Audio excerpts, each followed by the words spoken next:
Buenos días, hermanos. Abramos la palabra de Dios en Romanos capítulo 11, versículo 25. Romanos 11, 25.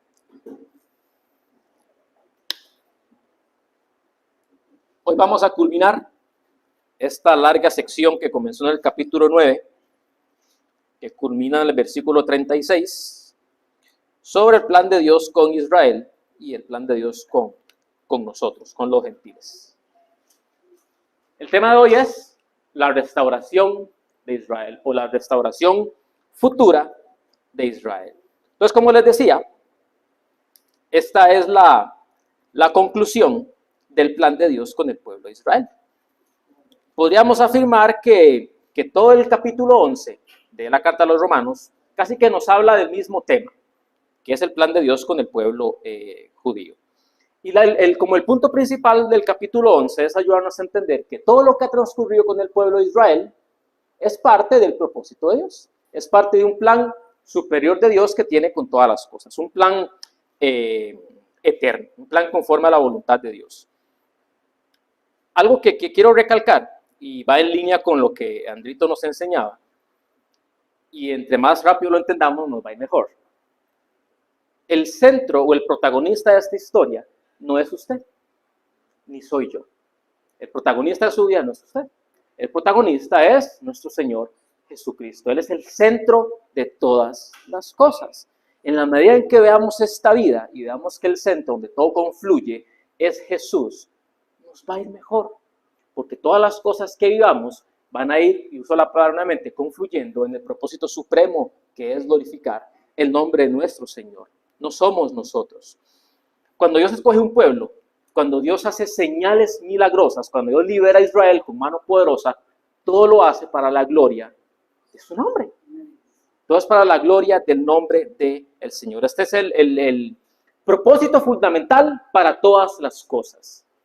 Tu salvación no es por ti, es para la gloria del nombre de Dios, para glorificar todo lo que el Señor es. Así todas las cosas que el Señor hace, el propósito supremo es el mismo, porque no hay nada más grande que Él. Si fuera otra cosa, esa otra cosa sería lo más grande. Y como no existe, todo es el Señor. Todo el centro es nuestro Señor Jesucristo. Como les decía, esto es fundamental entenderlo para tener una vida satisfactoria en Cristo Jesús, o una vida cristiana satisfactoria.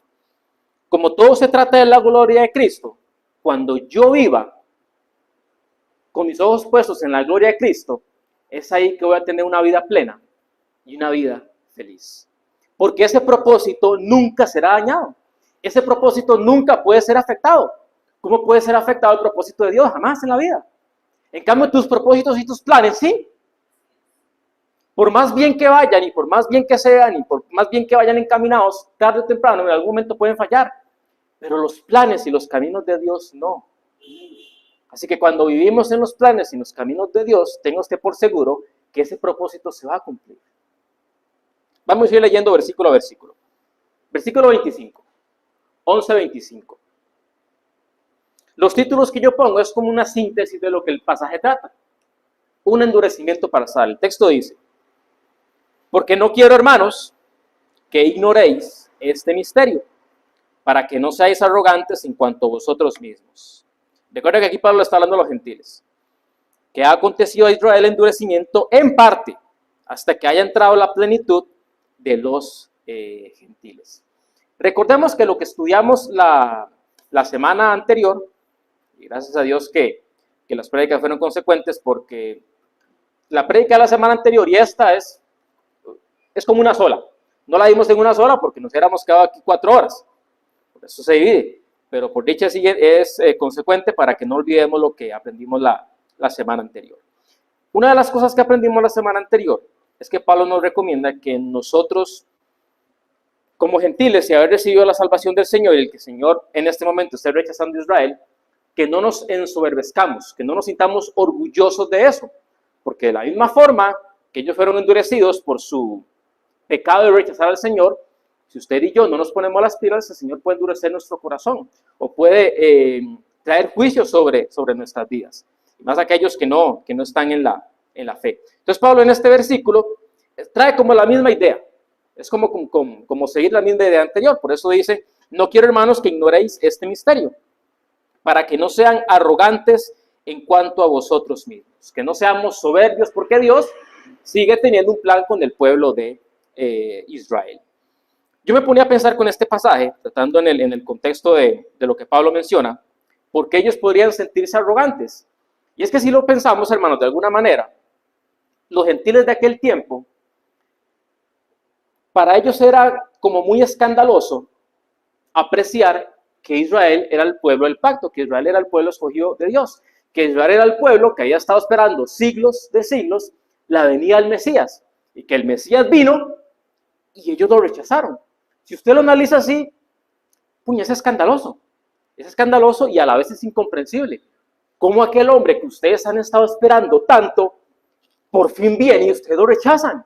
Y no solo lo rechazan, sino que lo crucifican a un madero. Desde un punto de vista gentil, es escandaloso que el pueblo judío haya hecho eso.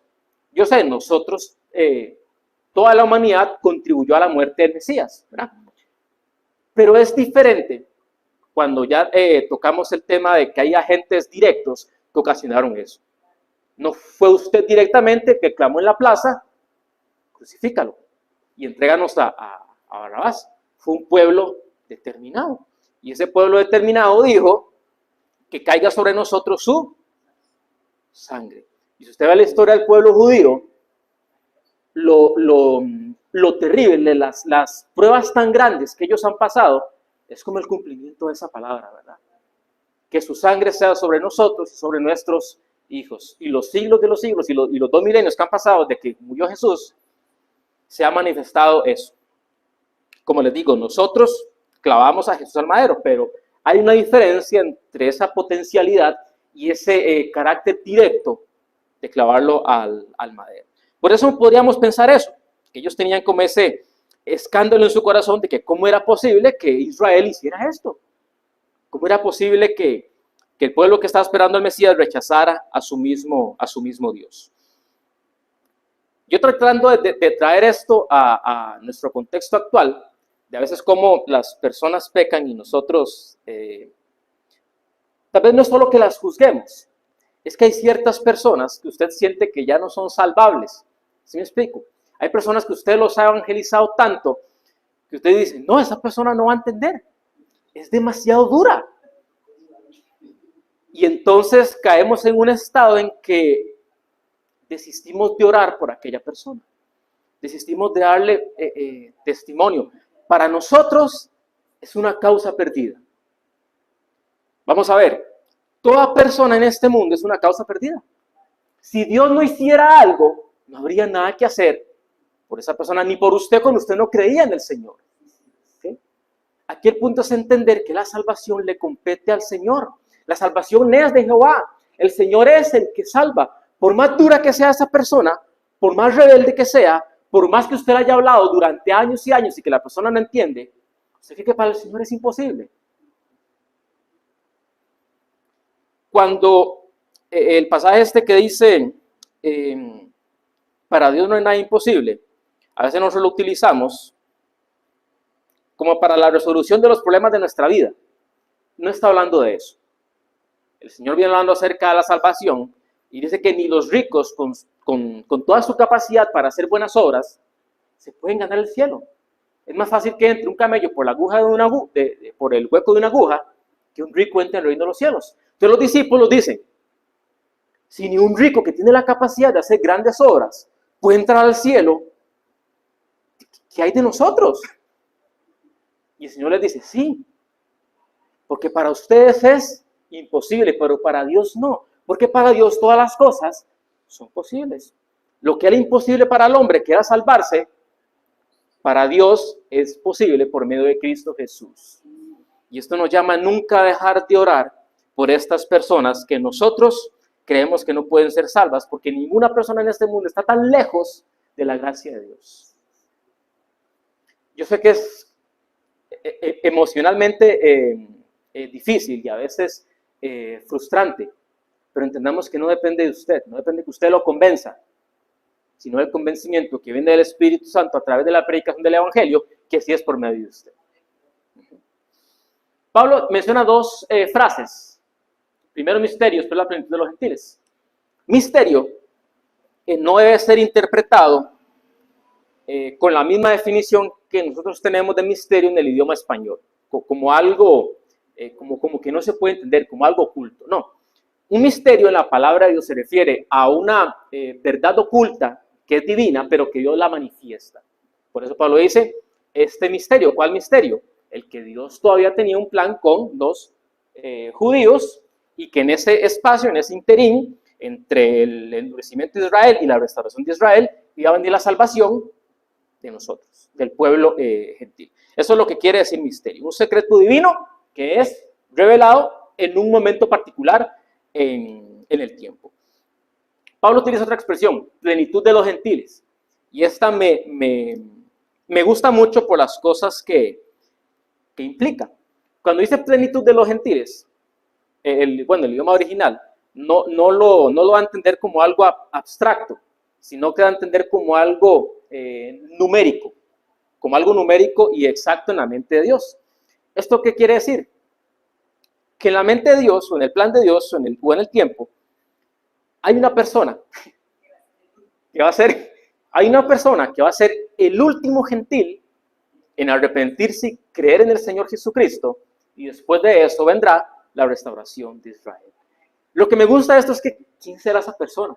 Ya habrá nacido, existirá en este momento. ¿Dónde vive? ¿Quién es? No lo sabemos. A la luz de la palabra de Dios y de la profecía, esta última persona en creer en el Señor Jesucristo tiene que ocurrir en los tiempos del fin, es decir, en los tiempos de la gran tribulación. Muy probablemente a la mitad de la gran tribulación, que es cuando leemos en la palabra del Señor que comienza la restauración del pueblo de Dios. Pero igual me sigue llamando la atención, tal vez ya nació, tal vez es un niño, tal vez es un bebé, tal vez ya es un hombre maduro o una mujer madura. Y si es así, la venida del Señor está cada vez más cerca. Pero en la mente de Dios, ella tiene el momento, el segundo, el lugar preciso donde eso va a ocurrir, donde ese corazón va a ser transformado y va a iniciar la restauración de Israel. Seguimos en Romanos, versículo 26 y versículo 27. Una salvación futura. Dice, y luego todo Israel será salvo, como está escrito, vendrá de Sión el libertador que apartará de Jacob la impiedad, y este será mi pacto con ellos cuando yo quite sus pecados. En primer lugar, el texto no dice que todo Israel sin excepción será salvo, es decir, que no es que toda persona por ser judía va a ser salva. Cuando dice todo es una generalidad. Todos aquellos que han sido escogidos por gracia sin faltar ninguno de ellos. Todos los que ya Dios tiene en su mente que va a rescatar al final de los tiempos. Esta futura restauración inicia con las primicias de Israel, que son los 144,000. ¿Recuerdan cuando vimos esto en Apocalipsis? Ellos son las primicias, como la primera evidencia de la futura restauración de Israel. 144,000, 12,000 judíos de cada de tribu de Israel que van a tener un propósito evangelizador en los tiempos del fin. Pablo utiliza para fundamentar esto dos profecías, el Salmo 14:7 y Isaías 59:20-21. Vamos a ir al Salmo 14:7. Si gusta, deja un dedito metido en Romanos para que no se le pierda. Salmo 14:7.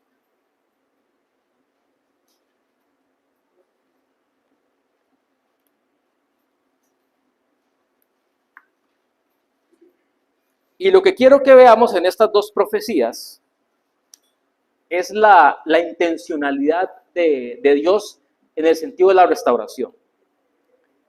El 14:7 dice, oh, que de Sión saliera la salvación de Israel. Cuando Jehová hiciere volver a los cautivos de su pueblo, se gozará Jacob y se alegrará Israel. Para entender un pasaje hay que leer su contexto. El pasaje 14:7 no existe por sí mismo, sino que le anteceden 6 versículos. Solo quiero leer brevemente del versículo 1 para que entendamos la idea de por qué el salmista dice que de Sión saliera la salvación de Israel. ¿O en qué sentido él dice salvación? Dice el necio en su corazón, dice el 1, no hay Dios, se han corrompido, hacen obras abominables, no hay quien haga el bien. Si ustedes recordarán, esto lo dice Pablo en Romanos capítulo 3. ¿Verdad? Jehová miró desde los cielos sobre los hijos de los hombres para ver si había alguno entendido que buscara a Dios. Todos se desviaron, a una se han corrompido. No hay quien haga lo bueno, no hay ni siquiera uno. Voy a dejarlo ahí. La idea del Salmo es que el hombre está en pecado. Y el pecado está tan arraigado en la naturaleza humana que no hay nadie que entienda lo que Dios está diciendo, a menos que Dios le diera entendimiento para entender. Entonces lo que él está diciendo es que la condición humana del hombre es de esclavitud del pecado. Entonces el Salmo 14:7 habla de una salvación que viene de Sión, pero referente a la libertad de la esclavitud del pecado, que es la salvación que nos predicamos y la salvación que entendemos. No es simplemente una salvación política o una salvación de los problemas o una salvación del Estado, vuelvo a decir la palabra, político que está en Israel en este momento. Es una salvación de la esclavitud del pecado. Es una salvación de esa condición intrínseca a mi corazón que me aparta de Dios, que es la salvación que todos nosotros necesitamos. Yo no necesito una salvación de mis problemas. Necesito ser salvo de esta carne, de este pecado que todavía habita en mí, que me impide comprender quién es Jesús. Y le robo la idea a Andrito. Este pecado que habita en mí, que me impide desear a Dios con todo mi corazón, con toda mi mente y con todas mis fuerzas, que me impide tener una vida realmente que honre a Dios y que lo único que tengo es una bendita religión que no me produce gozo. ¿Por qué es eso? Una religión, obras. Yo necesito un corazón que ame a Dios, que desee a Dios, que desee la Biblia, que desee la oración, que desee el culto, que desee a los hermanos, que en suma desee todo lo que sé. Esa es la liberación y la salvación que yo necesito que venga de Sión a mi vida. Isaías 59, 20, 21. Isaías 59.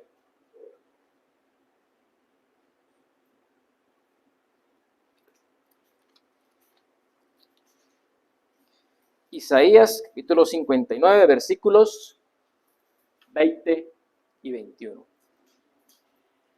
El Señor viene hablando de la misma idea. Vean cómo lo dice el 20. Y vendrá el Redentor a Sión, y a los que se volvieren de la iniquidad en Jacob, dice Jehová. Y este será mi pacto con ellos, dijo Jehová. El espíritu mío que está sobre ti, y mis palabras que puse en tu boca, no faltarán de tu boca, ni de la boca de tus hijos, ni de la boca de los hijos de tus hijos, dijo Jehová, desde ahora y para siempre. Allá hay una palabra muy importante. Vendrá el libertador o el redentor, ¿verdad? Aquel que redime es uno que paga un precio para hacer libre a uno que ha sido esclavizado. Jesucristo es nuestro redentor porque con su sangre paga nuestra deuda de pecado, nos saca de la plaza de los esclavos y nos trae a la libertad que está en él, a la libertad profunda que es en el Hijo de Dios. Si se dan cuenta, ambas profecías nos hablan de la libertad del pecado y de la salvación del pecado, que como les decía anteriormente, es realmente todo lo que tiene que ver con la salvación. O sea, no hay ningún otro tema que nosotros hablemos cuando decimos la palabra salvación. Siempre es una salvación del pecado, de los estragos del pecado sobre nuestra vida. Posiblemente estas dos profecías, no posiblemente, creo que es así, hacen referencia tanto a la primera venida de Jesús como a la segunda venida del Señor. Cuando el Señor viene la primera vez, y muere en la cruz del Calvario por nosotros, el Señor dice, consumado es porque todo lo que se requería para que el hombre estuviera en paz con Dios fue hecho. Es decir, todo ese pago ya había sido consumado, ya había sido completo. Ya la iniquidad de Jacob había sido quitada. Cuando digo iniquidad de Jacob, nos referimos a la iniquidad del pecado de nosotros, ¿verdad? Ya había sido quitado, ya todo había sido hecho en la cruz del Calvario. Ok, pero ese es como ya fue todo hecho, pero la consumación plena de eso va a venir en el futuro, cuando ya totalmente el pecado se ha quitado como una ecuación de este estilo de vida. Entonces es algo que ya se cumplió, pero que está por cumplirse. ¿Sí me explico? Es algo que el Señor ya aseguró con su sangre, pero que también está por cumplirse de manera total. Ya nosotros somos libres del pecado. Porque si usted no es libre del pecado, usted no ha sido redimido. Así de sencillo. Ya somos libres del pecado, pero aún pecamos. ¿Ok? Pero va a llegar el día en que usted y yo ya no volvamos a ofender a Dios. Y esa es la consumación plena de lo que Jesucristo obtuvo por nosotros en la cruz del Calvario. Por eso esto hace referencia tanto a la primera venida del Señor como a la segunda venida del Señor. Versículos 28 y 29 de Romanos 11. Un llamamiento permanente. Versículos 28 y 29 de Romanos 11. Así que, en cuanto al Evangelio, son enemigos por causa de vosotros. Pero en cuanto a la elección, son amados por causa de los padres, porque irrevocables son los dones y el llamamiento de Dios. Pablo reafirma la idea de que Israel fue endurecido para que entraran los gentiles al reino de Dios. Se mantiene la misma idea una y otra vez. Pero que a pesar de eso, siguen siendo amados por Dios. A pesar de eso, desde un punto de vista más amplio de lo que está pasando en ese momento, ellos siguen siendo el pueblo de Dios. Ellos siguen siendo el pueblo del pacto del Señor. ¿Ok? Nunca han dejado de serlo. Como les decía la semana pasada, el único pueblo con el que Dios ha pactado ha sido el pueblo de Israel. Con nosotros nunca ha pactado. Estamos dentro del pacto porque el Señor le prometió a Abraham que en su simiente, que es Cristo Jesús, iban a ser benditas todas las naciones de la tierra. Y que por eso Jesucristo es el deseado de las naciones. Ahora bien, las promesas de Dios con su pueblo Israel se mantienen porque Él es fiel. ¿Okay? Él ha prometido a Israel que va a ser una nación grande. Si ustedes recordarán en el Antiguo Testamento, cuando Dios pone todos los límites de la tierra prometida que Israel iba a conquistar, Israel nunca lo conquistó. O sea, nunca llegó a esa plenitud que Dios le había dicho que le iba a dar. Bueno, eso se va a cumplir. Y se va a cumplir porque Dios es fiel a sí mismo. Él no es fiel en razón de cómo se comporte usted. Él es fiel a pesar de usted. Quiero que entendamos esto. La palabra de Dios dice que nosotros somos infieles, pero el Señor permanece fiel. Y a veces entendemos que usted se porta mal y entonces Dios va a ser fiel y va a seguir siendo bueno con usted. Dios ha dicho que si nosotros nos desviamos, Él como Padre amoroso nos va a disciplinar y nos va a hacer pasar por pruebas. Y nosotros como ovejas, si nos tiene que perniquebrar, lo va a hacer para que volvamos a reír. Él va a ser fiel en eso. ¿Ok? Entonces, si usted es infiel, el Señor va a seguir siendo fiel, tanto en lo bueno como en la disciplina. Porque a veces somos muy vivillos y tomamos solo un sentido del pasaje, y no. Ese es los dos elementos. ¿Sí? Entonces, si el Señor va a ser fiel conmigo, me va a disciplinar. Porque el Señor al que ama, disciplina. Y como yo no soy bastardo, sino que soy hijo, lo va a manifestar en nuestro corazón. Exactamente. Y constantemente somos así. Pero el Señor siempre permanece fiel en sostener nuestra salvación, en santificarnos, en pulir nuestro carácter. El Señor está siendo fiel en todos esos elementos. A veces cuando hablamos de la inmutabilidad de Dios, de que Dios no cambia, de que Dios es fiel, lo difícil de entenderlo es que, hombre, nosotros no somos así. A veces nosotros prometemos cosas y decimos cosas motivados por una emoción del momento. Pero cuando pasan los días, usted dice, pues, puña, ¿qué dije? Usted vio lo que prometí el otro día. Y ahora como digo que no. Así somos. Prometemos un montón de cosas simplemente motivados por las emociones que tenemos de momento. El Señor no es así. El Señor no tiene esas pasiones como nosotros, ¿no? Por eso el Señor dice que nuestro sí sea sí y nuestro no sea no. Por eso un cristiano no tiene la necesidad de jurar. Porque todo lo que él dice, tiene que ser íntegro, tiene que ser transparente. Usted dice que va a llegar a tal hora. Yo no tengo que estarlo llamando. Yo ya confío en usted, en su integridad de que usted va a llegar. Y así con todas las cosas que nosotros hacemos en nuestra vida. Pero el Señor, al contrario de nosotros, lo que Él promete es un sí en Cristo y un amén en el Señor. Por eso es que se va a cumplir. Con este pasaje vamos a aprender dos cosas.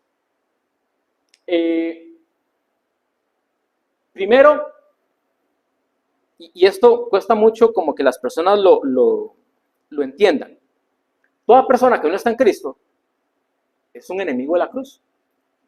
Vamos, la humanidad no está como en un punto medio en que odio a Dios, no siento nada y amo a Dios.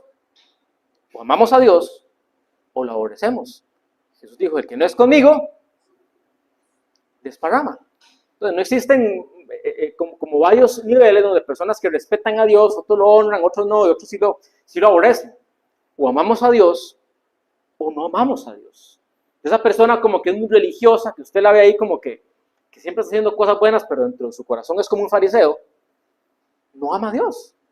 Simplemente aborrece al Señor. Como les digo, no es un pensamiento agradable, pero es la verdad. Nosotros no creemos la palabra de Dios porque toda ella sea agradable en un sentido. Hay pasajes que uno dice, ojalá no estuvieran allí. Para mí no es agradable la idea del infierno, pero ahí está. Y hay que aceptarla, sea agradable o no.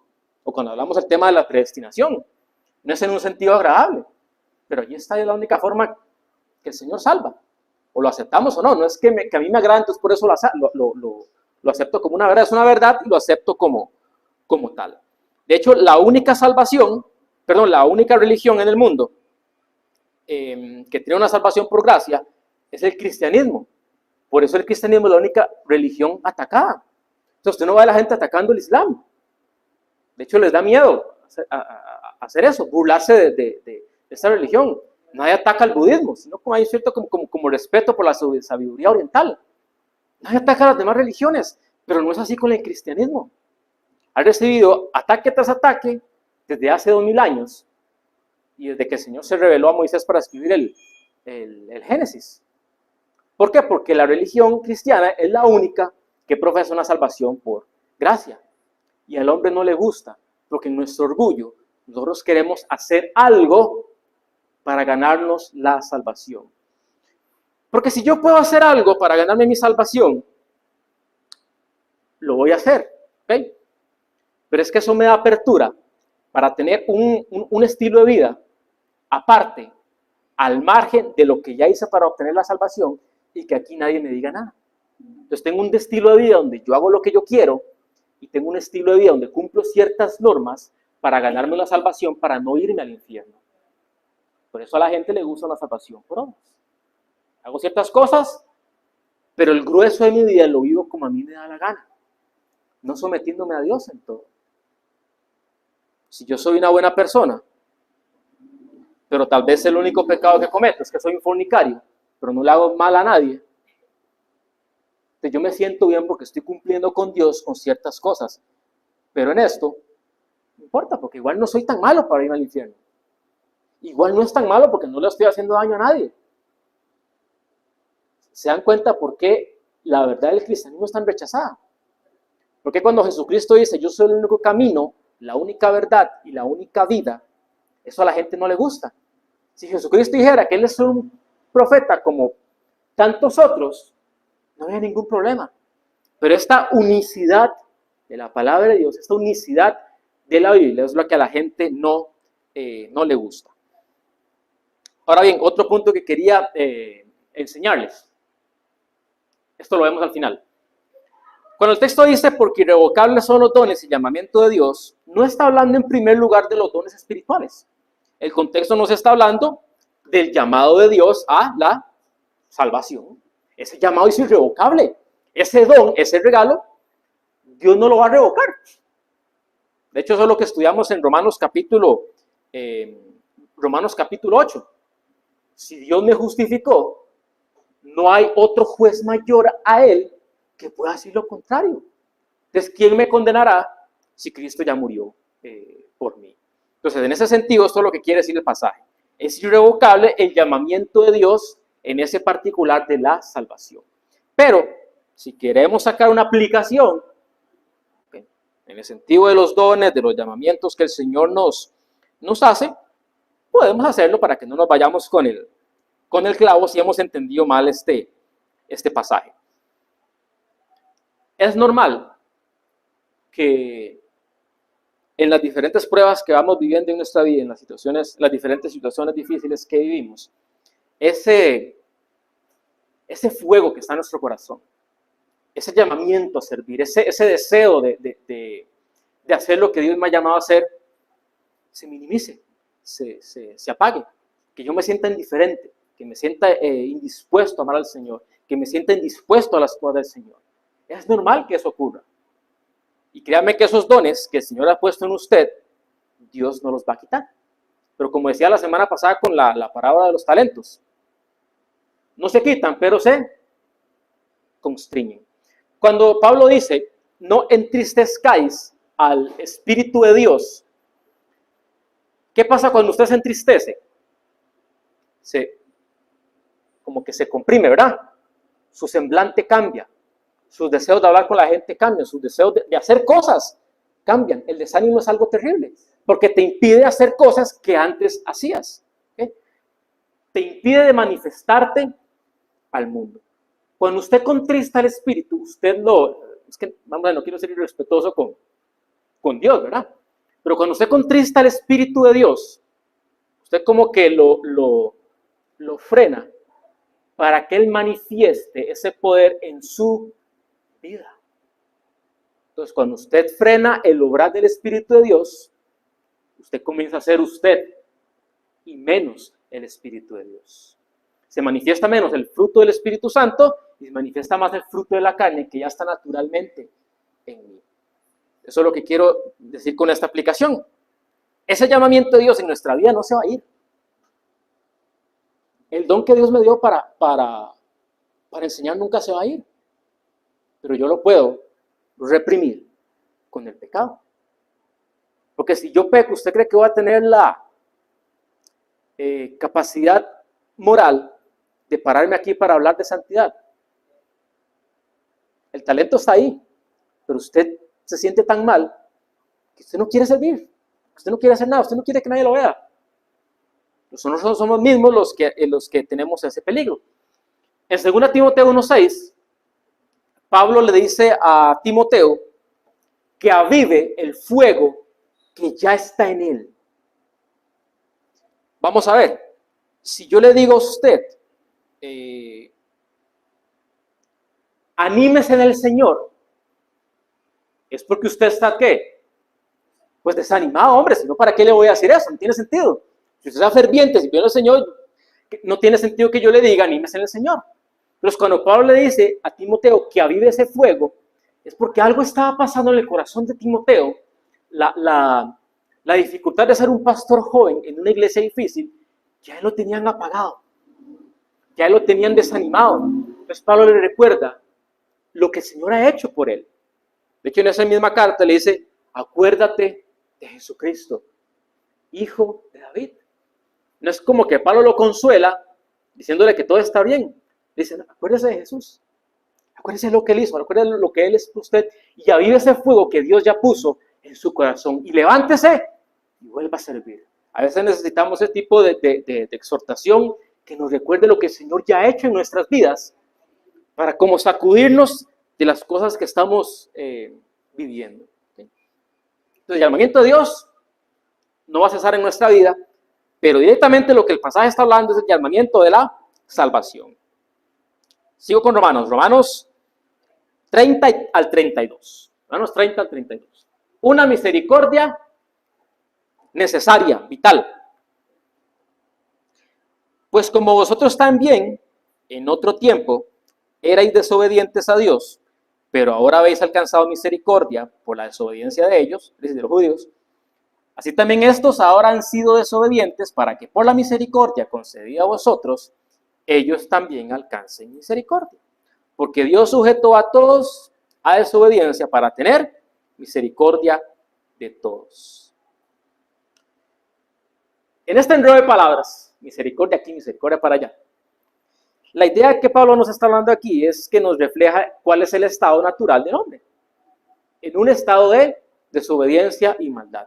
Recuerden que cuando comenzamos a ver Romanos, desde el capítulo 1:18 al 3:21, Pablo lo único que hace es convencernos de que somos pecadores merecedores de condenación. De hecho, uno llega al 3:20 y si no sabiera lo que viene a continuación, uno estaría totalmente deprimido. O sea, yo delante de Dios, no soy nada. Solo merezco el juicio de Dios y no puedo hacer nada. Gracias a Dios, a partir de ahí, versículo 21, Pablo nos empieza a hablar cómo Dios soluciona ese problema. Decía en una enseñanza, creo que era Miguel Núñez, de que Dios, a la hora de salvarnos, manifiesta toda una cadena de eventos de manera directa y que para nosotros es una bendición, porque si no fuera así nos volveríamos locos. Y me explico. El Espíritu Santo, cuando se nos predica el Evangelio, viene y nos convence de justicia, de pecado y de juicio, ¿verdad? Nos convence esas dos cosas. ¿Usted se imagina qué sentiría su corazón si el Espíritu solo lo convenciera a usted de pecado y de juicio? De que usted fuera convencido totalmente en su corazón de que usted es un pecador delante de Dios y lo único que usted ve cuando ve al cielo es un fuego consumidor que ya casi viene y que usted no puede hacer nada. Nos volveríamos locos. Pero eso no es lo que ocurre. Cuando usted es convencido de pecado, a la misma vez usted es convencido de la justicia que es en Cristo Jesús. Usted es convencido de pecado, se siente mal por su pecado, sabe que ha ofendido a Dios, que merece la condenación, pero inmediatamente usted tiene delante de usted la cruz a la cual correr, unos pies clavados a los cuales abrazarse inmediatamente. Eso es maravilloso que Dios obrara de esa manera, porque si no, realmente nos volveríamos locos, no soportaríamos la idea de saber que estamos condenados y que no hay nada por hacer. Esta salvación por gracia, como les decía ahora, ofende el orgullo del hombre. Y aquí quiero mencionarles, hace unos días, estaba hablando con un compañero de trabajo, y si en algún momento él viene a la salvación y ve este video, estoy hablando de usted, tal vez a usted les tuvo que haber pasado eso. Uno habla muchas veces del mismo tema con ciertas personas, porque uno sabe que no lo han captado, y cuando usted menciona que todas las personas, independientemente de lo buenas moralmente que sean, independientemente de la religión, están bajo condenación y que la única forma de salvarse es a través de creer en Cristo Jesús, la persona no lo acepta, no lo entiende. No le parece justo que todo el ser humano esté condenado. Que aquella persona que practica el budismo, que es una persona moralmente muy buena, esté condenada.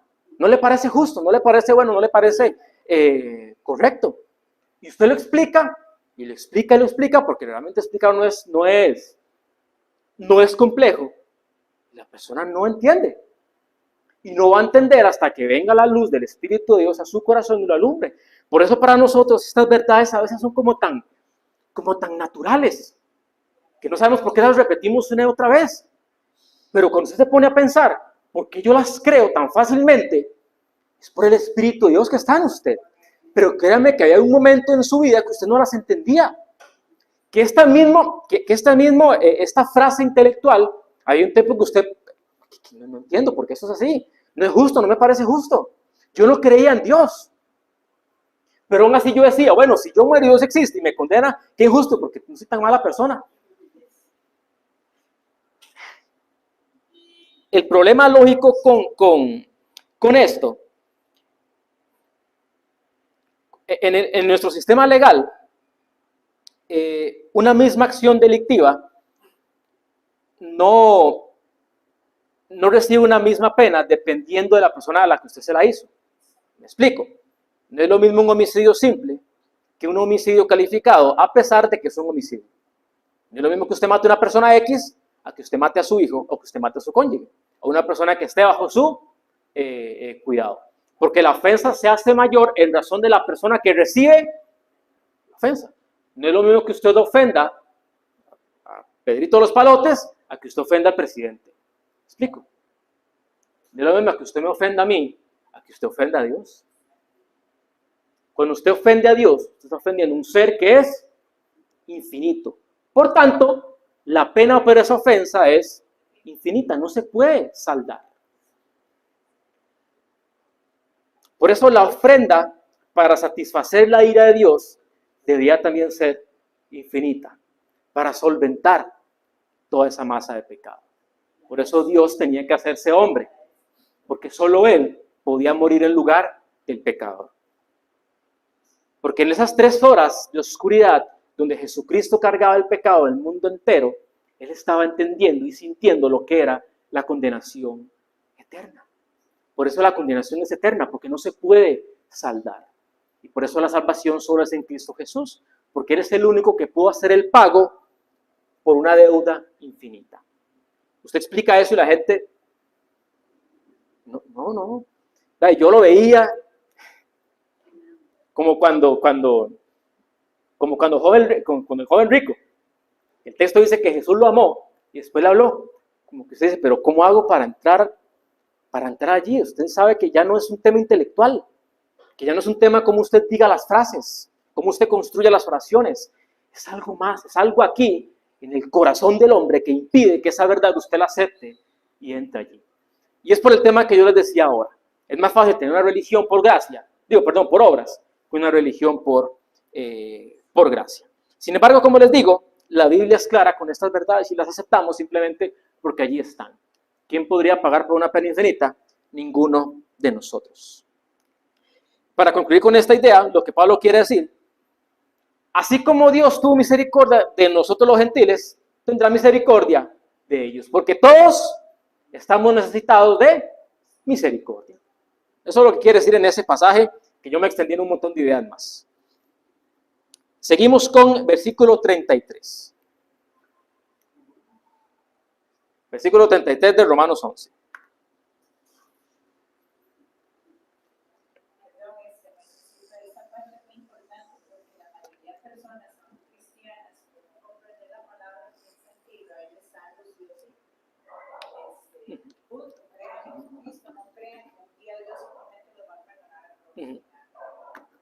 Por eso decíamos al comienzo, cuando Pablo dice, todo Israel será salvo, no son todos, o no son solo por ser Israel, es aquellos que Dios ya escogió desde antes de la fundación del mundo, igual que nosotros.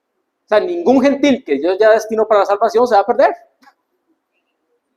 Ningún judío tampoco que Dios destinó para la salvación se va a perder. Nadie se va a perder de aquellos que el Señor ya rescató. Versículo 33. Vamos a ver. 33 hasta el final. Ya Pablo es como que ya él terminó de enseñarnos toda la teología acerca del futuro. Ya no tiene nada más que enseñarnos. Él simplemente está como extasiado, como que ya no sabe qué decir de tanta maravilla que está viendo en la bondad de Dios. Oh, profundidad de las riquezas de la sabiduría y de la ciencia de Dios. Cuán insondables son sus juicios e inescrutables sus caminos. Esto es lo que se llama doxología en la palabra de Dios, que es una expresión de júbilo, una expresión poética sobre el Señor. Pablo lo que ve es esto. Realmente, ¿quién en su sano juicio o quién con toda la inteligencia podría realmente dilucidar el plan de Dios? Pablo dice esto porque él está viendo todo lo que Dios hizo en el pasado con el pueblo de Israel, cómo los liberó de la esclavitud de Egipto, cómo en los tiempos de los jueces los liberaba una y otra vez a pesar de su pecado, cómo les envió profetas, cómo estableció el mundo para la llegada del Mesías. Ustedes recordarán que desde Malaquías a la predicación de Juan el Bautista hay 400 años de silencio. 400 años de silencio de que no haya ningún profeta que hablara en nombre de Dios, pero no quiere decir que Dios dejó de actuar. En esos 400 años Dios diseñó un mundo específico y preciso para la venida del Mesías. Dios estableció que el imperio romano estuviera gobernando en ese momento para que ese imperio creara carreteras que unieran todo el mundo conocido, para que cuando el evangelio fuera a ser propagado, tuvieran un medio fácil por el cual desplazarse. Y para que el imperio romano creara lo llamado la Pax Romana, una paz general en el mundo conocido, para que también cuando el evangelio se propagara, no se propagara en tiempos de guerra, sino en tiempos de paz. Entonces Pablo como que observa todo esto y uno dice, cómo Dios fue poniendo cada una de las cosas, cómo fue tejiendo en ese tapiz, poco a poco, para llegar a este momento. Realmente la sabiduría de Dios para ligar todo eso es impresionante. No podemos entender, hermanos, es que usted y yo planificamos un viaje y cualquier cosita ya lo organiza. Y el Señor ha estado planificando la venida del Mesías, y esto por 5.000, 4.000 años. Y todo cayó en el preciso momento, en el preciso lugar. Y cuando el Señor venga también así será. Nuestra propia vida revela exactamente esto mismo. Y voy a tomar la idea de que les decía la semana pasada. Solo basta examinar nuestra vida. ¿Cuáles cosas el Señor permitió en nuestra vida? ¿Cuáles cosas el Señor impidió en nuestra vida? ¿Y cuáles cosas procuró en nuestra vida para que hoy estuviéramos en Cristo Jesús? No podíamos imaginarlas. Es que en el momento en que yo era un ateo, yo no entendía que todas esas cosas que estaban pasando, el Señor las estaba obrando, las estaba tejiendo para llevarme al día en que nací de nuevo. Jamás me lo hubiera imaginado. Y usted jamás se lo hubiera imaginado. Y también no solo con usted, sino personas que el Señor movió para que lo conocieran a usted y le predicaran el Evangelio. O circunstancias, ¿sabes? No podemos entenderlo. Y uno dice, puña, tal vez si fuera con una persona que el Señor tiene que ejecutar un plan, pero son tantas, son millones de personas. Es como una raíz que se extiende por todo lugar y nada se enreda, nada se le sale de las manos. Sigo con el pasaje, 34 y 35. Porque ¿quién entendió la mente del Señor? ¿O quién fue su consejero? ¿O quién le dio a él primero para que le fuese recompensado? Entonces, la respuesta es nadie, ¿verdad? Ya no voy a... La respuesta está ahí de manera implícita. Quiero que vayamos a Isaías capítulo 40. Isaías capítulo 40.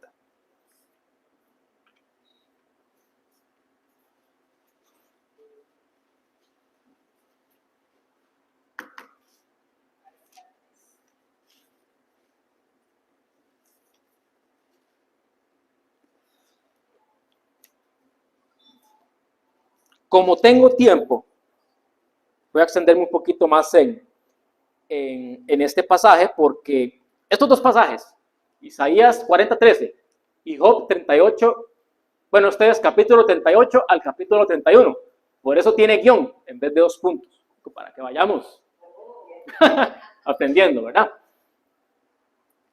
Esos dos pasajes son los que Pablo utiliza en estos versículos 34 y 35. Es decir, son tomados de allí, ¿verdad? Y lo hace por una razón muy particular. Isaías 40, versículo 12. Esta Biblia, y yo leí la Nueva Traducción Viviente, tienen el mismo título: El incomparable Dios de Israel. ¿Quién midió las aguas con el hueco de su mano y los cielos con su palmo? Con 3 dedos juntó el polvo de la tierra y pesó los montes con balanza y con pesas los collados. Dios. ¿Quién enseñó al Espíritu de Jehová o le aconsejó enseñándole? ¿A quién pidió consejo para ser avisado?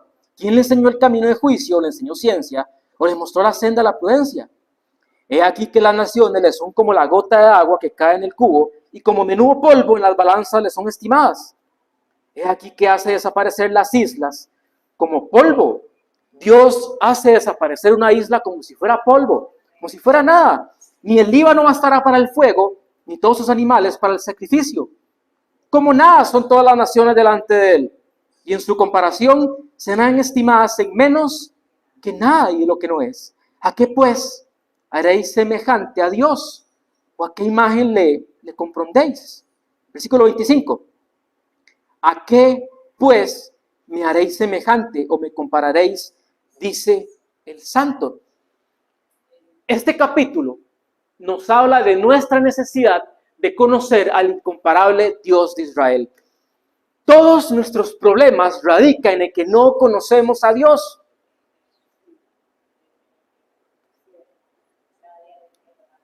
O un conocimiento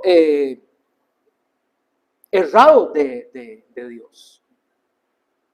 Porque si a usted le predican que si usted da, Dios tiene por obligación que devolverle, y eso no ocurre, porque Dios no está obligado a hacerlo, tu visión errada de Dios te va a hacer sufrir, porque no ves las cosas que te enseñaron. ¿Okay? Mi conocimiento de Dios define mi adoración, mi conocimiento de Dios define mi vida cristiana, define cómo afronto yo los problemas y las circunstancias difíciles. Vean lo que dice el 28. ¿No has sabido? ¿No has oído que el Dios eterno es Jehová, el cual creó los confines de la tierra? Eso es lo que pasa. No hemos oído. ¿Acaso no hemos entendido que mi Dios es el Dios eterno? El que creó los cielos y la tierra, el que tiene dominio sobre todas las cosas, el que es soberano, el que nada ni nadie puede impedir sus planes. No he entendido que ese es mi Dios. Porque si yo entendiera que ese es mi Dios, realmente todo sería más fácil. No sé si voy a adelantarme al devocional de la próxima semana. Y si lo hago, entonces lo cambio y listo. Cuando usted se enamora de alguien, se da una admiración por lo que la otra persona es, ¿verdad? Hay una admiración por esa persona. Y como usted admira tanto a esa persona, y usted ve que su amor es correspondido, usted se siente bien y se siente pleno. Porque usted dice, yo estoy siendo amado por esta persona a la cual yo admiro. Entonces, el valor de aquella persona aumenta mi gozo por ser querido por esa persona. ¿Sí me explico lo que quiero decir? Si Dios es el Dios eterno, si Él es el Dios incomparable y Él me ama y no hay nada más grande que Él, y yo sé que Él es mío y que yo le pertenezco, entonces esa percepción de Jesucristo, de lo glorioso que Él es, de lo hermoso que Él es, a mí me va a llenar en los tiempos de angustia. ¿A quién tengo yo en los cielos sino a ti? ¿Por qué? Porque el salmista dice eso. Porque todo aquí en la tierra no tiene el valor que tiene Jesucristo. Usted se ha dado cuenta que a veces cuando pasamos circunstancias difíciles y hablamos con un hermano, compartimos un café con él o lo que sea, nos sentimos mejor. Porque aquella persona que yo amo no solo me entiende, sino que yo la amo, ella está ahí conmigo, me ama y entre los dos es como que sobrellevamos mejor eso. Es como que yo digo, mira, mi situación es difícil, pero no es el todo de mi vida. Hay algo más grande. Hay personas que me siguen amando. Hay personas que todavía tienen interés por mí. Hay personas que las cuales me admiran y que yo las admiro. Y es lo mismo con el Señor. Cuando yo veo a Jesucristo como mi roca firme, tan grande y tan hermoso como es Él, entonces yo digo, yo lo tengo a Él a pesar de lo difícil que puede ser esto. Él es mi compañía, Él está conmigo en el valle de sombra de muerte. No me dejará, su misericordia, no tengo ni que perseguirla porque su misericordia me sigue día y noche. Entonces mi conocimiento de Dios define qué tan fuerte estoy para enfrentar las circunstancias difíciles. Job, no lo vamos a leerlo, Pero en el capítulo 38, es que usted va leyendo Job y usted dice, ya quiero que aparezca Dios. O sea, ya quiero que llegue ese personaje que es como el principal que va a dar las respuestas a todo. La primera vez que yo leía Job, veía todo lo que le decían y lo que él respondía, y si en algún momento Dios tiene que estar aquí y explicarle a Dios qué está pasando, y explicarle a Dios por qué. Tal vez Dios le explique que fue porque Satanás lo hizo. Y Dios entra en acción y le dice, ahora sí, Job, cíñete los lomos como un hombre valiente. Y no le explica absolutamente nada, ni una sola vez, de por qué él vivió todo lo que sufrió. Dios solo se concentró en decirle a Job, yo soy Dios, por esto y por esto. Yo soy digno, yo soy grande, yo soy majestuoso, yo soy maravilloso y yo sé lo que hago. Y todo lo que yo hago es bueno, agradable y perfecto. Ni en un solo momento Job entendió por qué sufrió. Pero entendió algo más maravilloso, que tenía un Dios incomparable, que tenía un Redentor en los cielos. Y cuando Job entiende eso, él dice, me arrepiento en polvo y ceniza. Como dice el salmista, realmente era como una bestia que no entendía, no te conocía, de oídas te escuchaba, pero ahora te conozco. Ahora yo sé quién es mi Dios. Ahora yo sé quién ha estado conmigo desde que he nacido. Ahora yo sé quién ha gestado todas las circunstancias de mi vida y quién las sigue gestando y quién las gestará en lo que venga en el futuro. Eso es lo que tratan esos dos pasajes. Es un Dios que no yerra, es un Dios que no se equivoca. Por eso, ¿quién entendió la mente del Señor? Nadie. ¿Quién fue su consejero? Nadie. ¿Y quién le dio al primero para que le fuese recompensado? Nadie. Él mismo lo hizo. Porque Él es grande, porque Él es poderoso. Y en Él vivimos, nos movemos y existimos. El Señor no se equivocó en ninguna parte de la vida de Job. Y no se ha equivocado en ninguna parte de tu vida.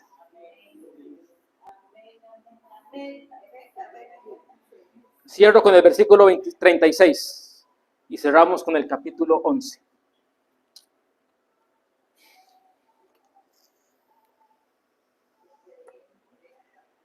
Porque de Él, y por Él, y para Él, son todas las cosas. A Él sea la gloria por los siglos de los siglos. Amén.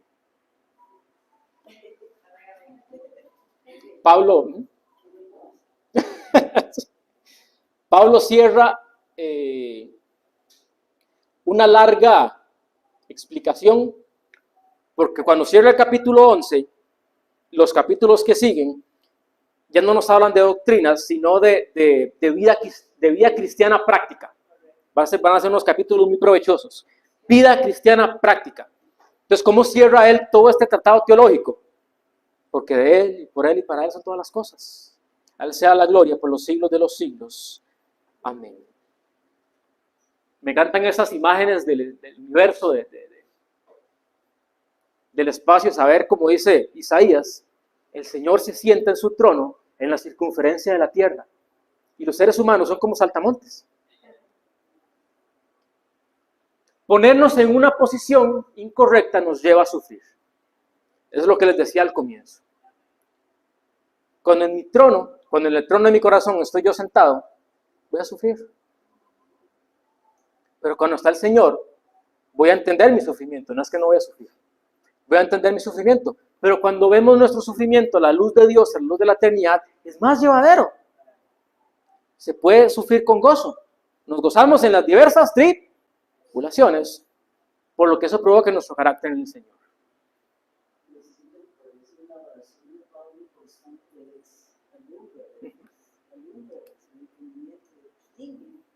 Si extrajéramos todas las oraciones de Pablo en el Nuevo Testamento, ninguna es material. Todas son que entendamos. Porque cuando mi mente entiende, o cuando mi corazón entiende, mi ánimo cambia. Y cuando mi ánimo cambia, mis hábitos se vuelven santos. y también lo hace. El ser humano tiene un claro propósito. Para gloria mía los he creado. Nuestro propósito aquí en la tierra, para el cual fuimos salvos, es glorificar el nombre de Dios. Cuando usted camina cumpliendo ese propósito, usted se va a sentir pleno y feliz. ¿Qué pasaría si usted fuera un martillo en un mundo de tornillos?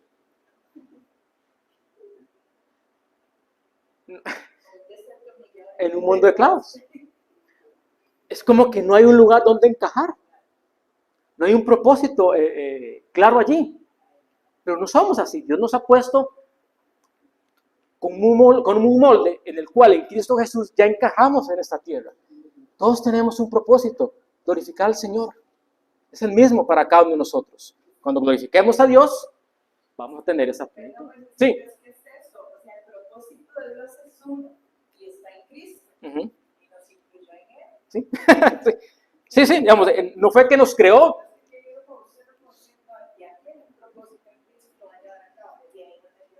De que no fue que nos creó e hizo el propósito después. Hizo el propósito y gracias a él entramos. Es otro gran tema, hablando del propósito, porque pensamos, hemos creído inclusive, ¿verdad? Anteriormente, que el propósito es que yo haga esto, que yo haga aquello, que yo estudie, que yo me gradúe, que yo vaya a las naciones, que yo predique el evangelio, porque me tengo que dar nos tienen el propósito. Uh-huh. Pero es todo lo contrario, ya estamos en el propósito. Claro. Y cuando vivamos así, entonces, como digo, menos frustraciones van a haber en nuestra vida. Hemos sido creados para la gloria de Dios. Hemos sido creados para el gozo en Dios. No puedo extenderme en esto, pero hemos sido creados para disfrutar de Dios y de su Cristo por toda la eternidad. ¿Ustedes se han dado cuenta que a veces cuando adquirimos cosas que el Señor nos permite darnos esos gustos de la vida, que no es tan mal, sino en sus medios puede comprarse o disfrutar de un viaje o disfrutar de la vida? Usted se da cuenta que después de que usted lo disfruta o que lo compró y lo adquiere, ya pasó. Fue muy hermoso, muy bonito, se disfrutó, le agradecemos al Señor, pero ya pasó. No es algo que permanece allí. Y eso es por la siguiente razón.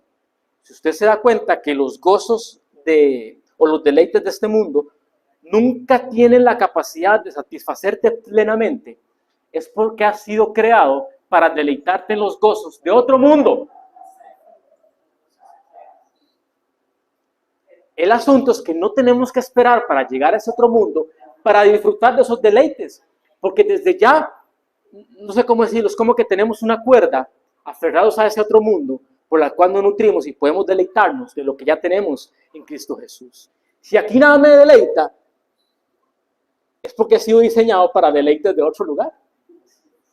Y cierro con Isaías capítulo 55. ¿Por qué invertimos en lo que no es pan? ¿Por qué invertimos en lo que no nos lleva a vida eterna? El Señor dice, ese pasaje es misericordia gratuita para todos. Vengan y compren vino. Vengan y compren leche. Señor, pero no tengo dinero. Vengan, cómprelo gratuitamente. Y se regodeará tu alma en gozo, en la paz del Señor. Un llamado a mirar lo correcto. Y como siempre nos pasa, de hecho este versículo 36 fue la prédica de Andrito. Fue la enseñanza de él. Todo es para la gloria de Dios y realmente necesitamos mirar correctamente las cosas eternas para que las cosas temporales no nos quiten el gozo y la paz que tenemos en Cristo Jesús. Amén. Te damos las gracias, Señor, por tu palabra. Eres bueno, eres maravilloso, Señor, tu bondad. Tu misterio, Señor, tus planes y tus caminos son inescrutables. Tu sabiduría no la podemos medir, Señor. Pero no tenemos que hacerlo, no tenemos que entenderla, no tenemos que entender toda nuestra vida. Entendemos que eres un Dios bueno, fiel, amoroso, que ya tiene nuestra vida sentada en lugares celestiales en Cristo Jesús. Gracias porque ya tienes un propósito para nosotros. No es que va a venir, es que ya estamos en Él. Te alabamos y te bendecimos, Señor, porque sabemos que todo lo que ha pasado en nuestra vida ha sido para traernos a la fe en Cristo Jesús. Y que todo lo que sigue pasando y que todo lo que pasará tiene también el propósito de extender tu reino, de que podamos predicar con mayor audacia tu evangelio, que podamos predicar con mayor audacia tu palabra, Señor, y que cada día seamos conformados al carácter de Cristo Jesús. Te rogamos, oh Dios, que nos santifiques con tu verdad, que nos santifiques con la palabra que nos diste el día de hoy, que esta semana que inicia el día de hoy, Señor, sea diferente, que seamos santos, Señor, que seamos personas que realmente tienen al Espíritu de Dios morando allí en su corazón, que podamos manifestar ese gozo en tu presencia, ese gozo en tu palabra a pesar de las circunstancias. Yo te pido, Dios, que nos uses, que uses nuestra vida, que uses las cosas que vivimos, Señor, para que podamos predicar tu evangelio.